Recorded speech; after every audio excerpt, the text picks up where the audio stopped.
Hello guys, good morning.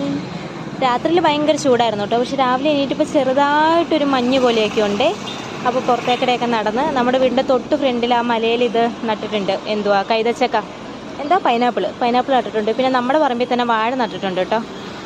ഇത് നമ്മുടെ മാവ്. അയ്യോ, അതിലെന്തോരം മാങ്ങ ഉണ്ടാകുമെന്ന് അറിയായിരുന്നു. പണ്ടൊക്കെ നിറയെ മാങ്ങ ഉണ്ടായിരുന്നു. പക്ഷെ ഇപ്പം അതിൽ ഇത്തിക്കണ്ണിയൊക്കെ പിടിച്ചിട്ട് മാങ്ങയൊക്കെ പിടിക്കൽ കുറവാണ്. ഇത് എന്ത് മരമാണെന്ന് നിങ്ങൾക്ക് മനസ്സിലായോ?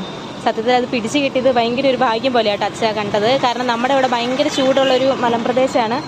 അത് അവക്കാഡോ മരമാണ് കേട്ടോ. സാധാരണ തണുപ്പുള്ള നാട്ടിലാണ് അവക്കാഡോ മരം കൂടുതലായിട്ട് പിടിക്കണത്. നമ്മുടെ ഇവിടെ അങ്ങനെ പിടിക്കൽ കുറവാണ്. പിന്നെ ചായ ഉണ്ടാക്കി. പിന്നെ നമ്മളിപ്പോഴും ചോറുണ്ടാക്കുന്നത് അടുപ്പിൽ മറ്റേ വിറക് തീയിൽ വെച്ചിട്ട് തന്നെയാണ്.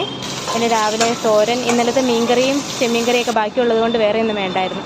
പിന്നെ രാവിലെ ഇന്ന് ഉപ്പുമാവും പപ്പടമാണ് കേട്ടോ വെച്ചത്. ഇത് കണ്ടോ, എന്തോരം ഐറ്റംസ് അച്ചാറുകൾ അമ്മ അച്ഛൻ ഉണ്ടാക്കി വെച്ചേക്കണേ നോക്കിക്കേ. പല മോഡൽസ് ഇനി ഫ്രിഡ്ജിലും ഇരിപ്പുണ്ട്. പിന്നെ ഞങ്ങൾ രാവിലെ ഉപ്പുമാവും കൂട്ടി കഴിച്ച് ഞാൻ മാങ്ങാച്ചാറും എടുത്തിട്ടുണ്ടായിരുന്നു.